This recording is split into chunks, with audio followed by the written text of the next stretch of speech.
তো স্টুডেন্টস আজকে যেটা পড়াবো আমি ক্লাস 6 এর ম্যাথ কোষে দেখি 1.1 একে দেখে দিয়ে তো যেটা আছে প্রথমে দেখিয়ে দিই একটু। এখানে বলেছে 20 প্লাস 8 ভাজিত ফার্স্ট ব্র্যাকেট শুরু 4 মাইনাস 2 এর মান বের করতে বলেছে। তো আমরা এটা অঙ্কটা খাতায় করে লিখে নেব যে 20 প্লাস 8 ভাজিত 4 মাইনাস 2 এটাকে আমরা সরল করবো এরপরে। তো কী করবো, সমান দিলাম 20 প্লাস 8, দেখো 4 থেকে 2 বাদ গেলে 2 থাকে, তো ভাজিত 2। তো আমরা জানি বদমাস নিয়ম অনুসারে ভাগের কাজ আগে হবে, তো সেই জন্য ভাগের কাজ যেহেতু আগে হবে তো আমরা কী করব, 20 প্লাস দেখো 8কে 2 দিয়ে ভাগ করলে কত হবে, 4 হবে, তাই তো। অ্যান্সার হলো আমার 24। ঠিক আছে, এবারে বিয়ের দিকে চলে যাই। বিয়ের দিকে দেখতে পাবে আছে কত না, দেখো 20 প্লাস 8 ফার্স্ট ব্র্যাকেটের মধ্যে ভাজিত আবার ফার্স্ট ব্র্যাকেট শুরু 4 মাইনাস 2 ব্র্যাকেট ক্লোজ। তো আমি এটা লিখে নেব খাতায়, আছে 20 প্লাস 8 4 মাইনাস 2 ব্র্যাকেট শেষ, তাই তো, প্রথম বন্ধনী শেষ। তো এটা কী করবো, আগে প্রথম বন্ধনী কাজ করে নেবো আমরা। কী করবো, 20 আর 8 কত 28 ভাজিত 4 থেকে 2 বাদ গেলে কত থাকে, 2 পড়ে থাকে। তো 28কে 2 দিয়ে ভাগ করলে কত হবে, 14 দুগুণে 28, তো অ্যান্সার এলো আমার 14। তো এভাবে সি এর দাগেরটাও করে নেবো। তো সি এর দাগেরটা আমি আর দেখাচ্ছি না, আমি এখানে করে দিচ্ছি। সি এর দাগেরটা আছে 20 মাইনাস 8, কিছু নেই মানে এখানে গণিত হয়, তারপরে প্রথম বন্ধনী শুরু হওয়া 4 যুক্ত 2 এটি আছে। তো কিছু নেই মানে এখানে আমরা এর বলতে পারি।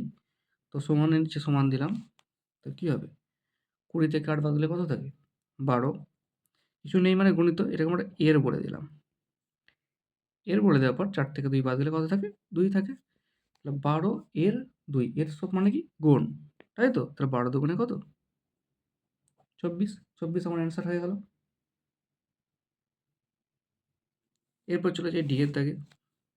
কী আছে দেখো, ডি এর দাগেরটা দেখো আমরা 20 মাইনাস 8, দেখো কিছুই নেই, তারপরে প্রথম বন্ধনী শুরু 4 বিযুক্ত 2। তো অঙ্কটা আমরা খাতায় লিখে নেব। তো 20 বিযুক্ত 8, কিছুই নেই, তারপর 4 বিযুক্ত 2 প্রথম বন্ধনীর মধ্যে। তো আমরা বদমাইশ নিয়ম অনুসারে ব্র্যাকেটের কাজ প্রথম বন্ধনীর কাজ আগে করে নেব। সমান দিলাম 20 বিযুক্ত 8, এখানে আমরা কিছুই নেই মানে সেটা গুণ হয় আমরা জানি। তো এর লিখে 2 করে দিলাম। তো কী হবে, সেম যে আবার এখানে এক্ষেত্রে ব্র্যাকেট শেষ হওয়ার পর এর কাজ আগে হয়, তো এটাই আমরা করব। 20 যুক্ত 8 এর 2 মানে 8 গুণিত 2, তার মানে কত হবে, 16। 16 লিখলাম। তো 20 থেকে 16 বাদ দিলে কত পড়ে থাকে না, 4। তো অ্যান্সার আমার এটা 4 বেরোলো। এরপরে আমি চলে যাব ই এর দাগেরটা। ই এর দাগের দেখো অঙ্কটা আছে কত, 20 প্লাস 8 প্রথম বন্ধনীর মধ্যে ভাজিত 4 বিযুক্ত 2। তো অঙ্কটা আমরা খাতায় লিখে নেব। তো ই এর দাগেরটা করছি 20 প্লাস 8 ভাজিত 4 বিযুক্ত 2। তাহলে 20 আর 8 কত, 28 ভাজিত 4 বিযুক্ত 2। তো এক্ষেত্রে আমরা বদমাস নিয়ম অনুসারে ভাগের কাজ আগে করব। তো কত, 4 7 28, ঠিক আছে, বিযুক্ত 2 সমান 7 থেকে 2 গেলে কত পড়ে থাকে, 5। এটি হয়ে গেল আমাদের অ্যান্সার। এরপরে চলে যাব দেখো একের দাগের বি। দেখো বি এ কি দিয়েছে আমরা দেখি।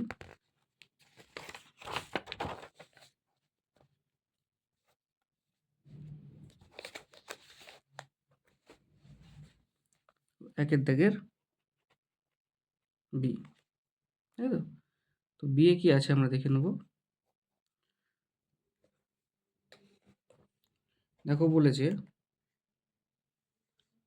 যে 12, 6, 3 ও 1 দিয়ে নিজ এই রকম সরল অঙ্ক তৈরি করি এবং কি মান পাই দেখি, তাই তো? এটি বলে দিয়েছে। তো দেখা যাক এটাকে আমরা আবার করব। তো সংখ্যাগুলো কি আছে আমরা দেখলাম না, 12 আছে, 6 আছে, 3 ও 1, তাই তো? এইগুলি আছে। তো কি মান পাই দেখা যাক। নিজেদের মতো করে সরল করতে বলেছে। তো প্রথমে আমি একটা করে দেখি কি করা যায়। 1 নম্বর দিয়ে করি।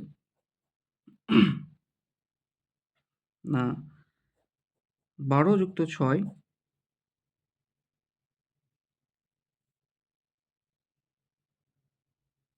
ভাজিত 3 বিযুক্ত 1। প্রথম আমাদের মধ্যে 12 যুক্ত 6 রাখলাম, ভাজিত 3 বিযুক্ত 1 করলাম। 12 আর 6 কত?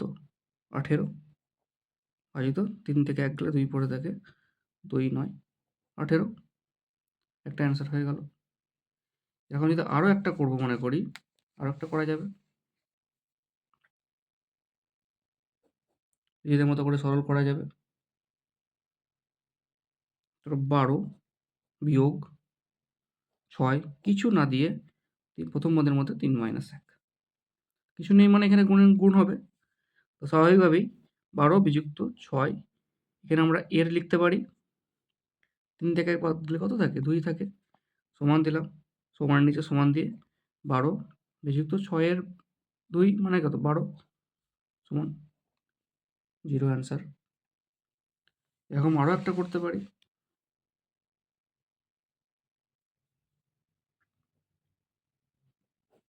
এরকম আরও একটা অঙ্ক করতে পারি আমরা।